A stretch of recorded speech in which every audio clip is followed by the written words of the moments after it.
Tired of endless government office visits just to prove your income?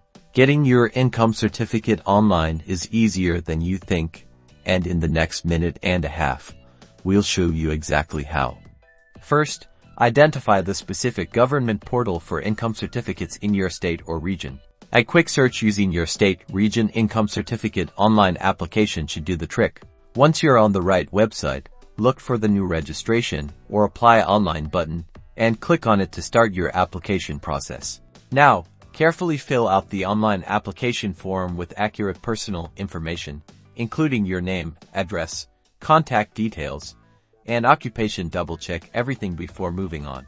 Prepare digital copies of the required documents, such as your Aadhaar card, PAN card, proof of residence, and salary slips or income statements. Ensure that these documents are clear and legible.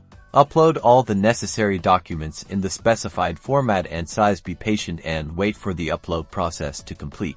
Pay the application fee, if applicable, through the available online payment methods. Keep a record of the transaction for future reference. After successful submission and payment, you will receive a confirmation message with a unique application number. Save this number, as it will be needed to track your application status.